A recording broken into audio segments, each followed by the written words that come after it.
ಅದು ಹಾಗೆ ನಾನು ನಿನಗೆ ಬಾಲೆ ಅಂತ ಯಾಕೆ ಹೇಳಬೇಕು? ಹೌದೇ, ಇಷ್ಟು ಬೆಳೆದ ನನ್ನ ಮಗನೇ ಬೆಳೆದು ಮದುವೆ ಆಗಿದೆ, ನನ್ನನ್ನು ಬಾಲೆ ಹಸುವಿನ ಹಾಲಿನಂತ ಹಸುವಿನಂತ ಗುಣ ಏನೆಲ್ಲ ಆಗ್ತಾ ಇದೆ, ಅದೆಲ್ಲ ನೋಡಿ ಸುಮ್ಮನೆ ಇದೆಯಲ್ಲ ಅಂತ ಹೇಳ್ತಾರೆ. ಏನಾಗಿದೆ?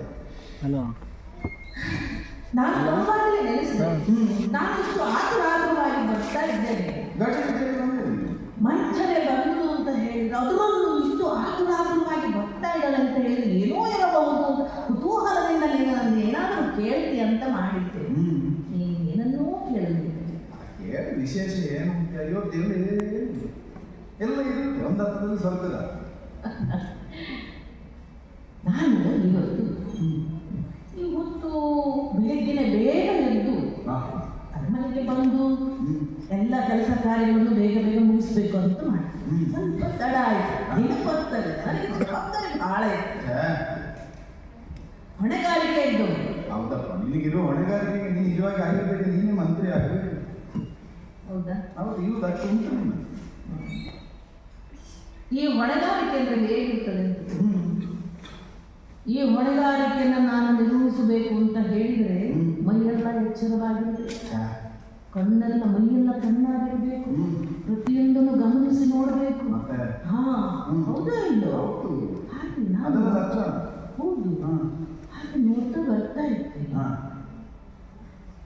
ನಾನು ಬೇಗ ಬೇಗ ಬರಬೇಕು ಅಂತ ಮಾಡಿದ್ದೆ, ಆದರೆ ಸ್ವಲ್ಪ ತಡ ಆಯ್ತು. ಯಾಕೆ ಅಂತ ರಾಜಮಾರ್ಗದಲ್ಲಿ ಬರ್ತಿದ್ದೋಳು ಇಲ್ಲಿ ಒಳಮಾರ್ಗದಲ್ಲಿ ಬಂದೆ.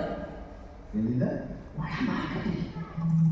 ನೀನು ಎಲ್ಲಿ ರಾಜಮಾರ್ಗದಲ್ಲಿ ತಿರುಗುತ್ತೆ? ನೀನು ತಿರುಗುವುದೇ ಒಳಗೊಳಗೆ, ನಿನ್ನ ವ್ಯವಹಾರದಲ್ಲ ಒಳಗೆ ಬರ್ತೀನಿ. ಹೊರಗೆ ನೋಡು ಮಾತಾಡಿದ ಹಾಗೆ ನನ್ನನ್ನು ಹೀಗೆ ಮಾತಾಡೋದು, ಹೊರಗೆ ನೋಡು ಹಾಗೆ ಹೇಳ್ತಾರೆ. ಮಾಡ್ತಾರೆ ಅಂದರೆ ವಕ್ರ, ಅವಳ ಮಾತು ವಕ್ರ, ಅವಳ ನಡೆ ವಕ್ರ, ಅವಳ ನುಡಿ ವಕ್ರ. ಹೊರಗಿನವರು ಮಾತಾಡ್ತಾರೆ, ಹೀಗೆಲ್ಲ ಹೀಯಾಡಿಸ್ತಾರೆ. ನೀನು ಸಹ ಯಾಕೆ ಅನ್ಯತ ಭಾವಿಸ್ತೀವಿ? ಒಳಗೊಳಗೆ ಅಂತ ಹೇಳಿದ್ರೆ ಅಂತರಂಗ. ನೀ ಹಾಗೆ ಹೇಳಿದಲ್ಲ, ಹಾಲಿನ ಮನಸ್ಸು ನಿನ್ನದು ಹಾಗೆ ಹಾಗೆ ಒಳಗೆ ಸುತ್ತ ಹಾಗೆ. ನಾನು ರಾಜಮಾರ್ಗದಲ್ಲೇ ಬರಬೇಕು ಅಂತ ಮಾಡಿದ್ದೆ. ಆ ರಾಜಮಾರ್ಗದಲ್ಲಿ ಕಾಲಿಡೋದೇ ತಡ. ಒಳ್ಳೆಯ ಗಂಡಸು ಹೆಂಗಸು ಎಲ್ಲರೂ ಒಂದೊಂದು ಹೀಗೆ ನೋಡ್ತಾರೆ. ಗಂಡಸರು ನಿನ್ನನ್ನು ಹೀಗೆ ನೋಡ್ತಾರೆ, ಹಲ್ಲು ಕೆಸ್ತು ಮಾತಾಡ್ತಾರೆ, ಹಾಸ್ಯ ಮಾಡ್ತಾರೆ. ನಾನು ಚಂದ ಇದೆ,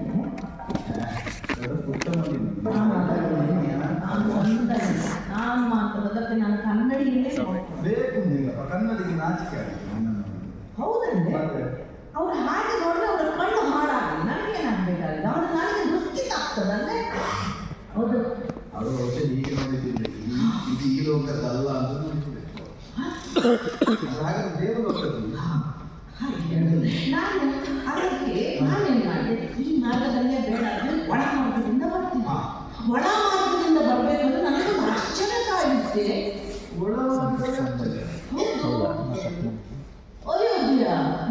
ಅಯೋಧ್ಯೆಯ ಅಂತರಂಗದ ಭವನದ ಬಾಗಿಲು ಮುಚ್ಚಿತ್ತು.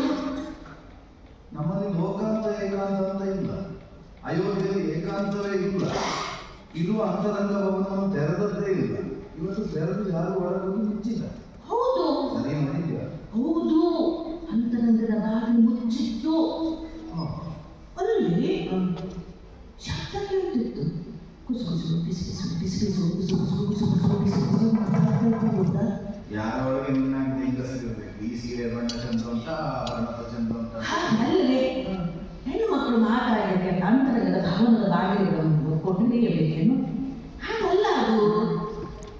ಹೆಣ್ಣು ಮಕ್ಕಳು ಎಲ್ಲಿ ಬೇಕಾದ್ರೂ ಸರಿ, ಸಭೆಯಲ್ಲೂ ಸಹಿತ ಬೇಕಾದ ಹಾಗೆ ಮಾತಾಡ್ತಾರೆ. ಅವಳ ಕಿವಿ ಇವ್ರ ಬಾಯೊಳಗೆ ಇರ್ತದೆ, ಇವರ ಕಿವಿ ಇವರ ಬಾಯ ಒಳಗೆ ಕಿವಿ ಒಳಗೆ. ನೀವು ನೋಡಿದ್ದೇನು?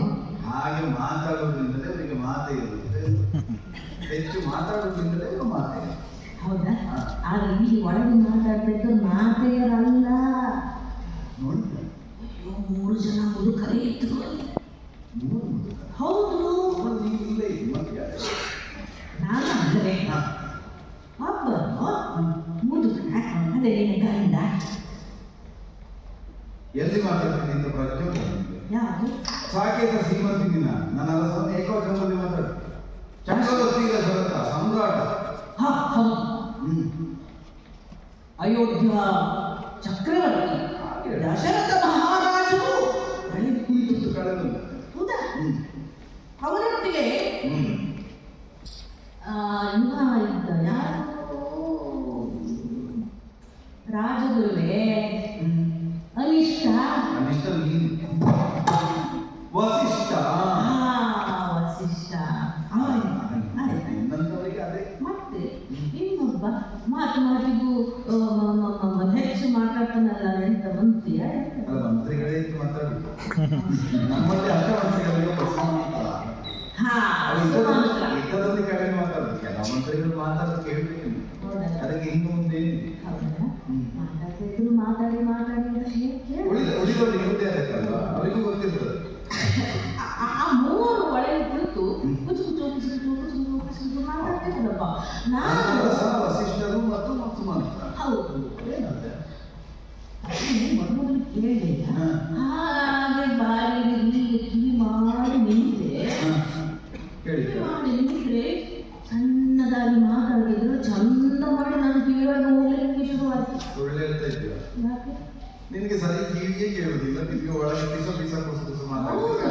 ಹೌದು, ನಾನು ಇದು ಬೊಬ್ಬೆ ಹೊಡೆದದ್ದೇ ನಿಮಗೆ ಕೇಳುದಿಲ್ಲ. ಅದು ಹಾಗೆ ದೊಡ್ಡದಾಗಿ ಶಬ್ದ ಮಾಡಿದ್ರೆ ಗಟ್ಟಿಯಾಗಿ ಮಾತಾಡಿದ್ರೆ ನನ್ನ ಕಿವಿಯೊಳಗೆ ಹೋಗೋದಿಲ್ಲ. ಅದು ಆ ಶಬ್ದ ಕರ್ಕಶವಾಗಿರ್ತದೆ. ಅದು ನನಗೆ ಕಿವಿ ಆ ಕರ್ಕಶದ ಶಬ್ದಕ್ಕೆ ಹೆದರಿ ಬಾಗಿಲು ಮುಚ್ಚಿಕೊಂಡು ಕಿವಿ ಒಳಗೆ ನನ್ನಷ್ಟಕ್ಕೆ ಬಾಗಿಲು ಮುಚ್ಚಿಕೊಂಡು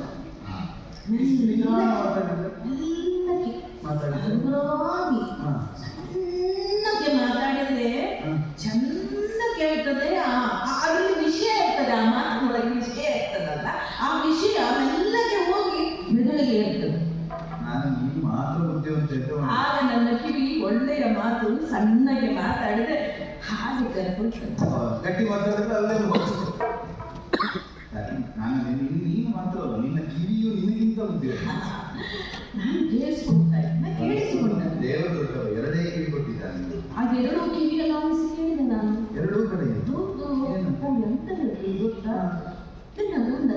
ನಮ್ಮ ಮಹಾರಾಜ ದಶರಥ ಮಹಾರಾಜರು ಏನು ಹೇಳ್ತಿದ್ರು, ನಾಳೆ ಆಗ್ಬೇಕಾ ಅಂದ್ರು. ಮತ್ತೆ ಹೌದು, ರಾಜಗುರು ನಾಳೆ ಬಿಟ್ಟರೆ ಮತ್ತೆ ಬೇರೆ ಒಳ್ಳೆಯ ದಿನಗಳಿಲ್ಲ, ನಾಳೆ ಆಗ್ಬೇಕು, ನಾಳೆ ಬಿಟ್ಟರೆ ಬೇರೆ ದಿನಗಳಿಲ್ಲ, ನಕ್ಷತ್ರ ಇಲ್ಲ ಅಂತ ಅವ್ರು ಹೇಳಿದ್ರು. ಮಂತ್ರಿಗಳು ನೋಡಿದ್ರೆ ನಾ ತಯಾರಿದ್ದೇನೆ ಅಂತ ಮುಗಿತು ಎದೆ ಬರ್ಕೊಳ್ತಾರೆ. ನನ್ನವರು ನಾಳೆ ಆಗಬೇಕು ಅಂತ ಹೇಳಿದ್ರು. ನಾಳೆ ಅಲ್ಲದಿದ್ರೆ ಆಗುದಿಲ್ಲ ಅಂತ ಹೇಳಿದ್ರು. ಈಗ ನನಗಾದ್ರೂ ಯಾಕೆ ಬೇಕು?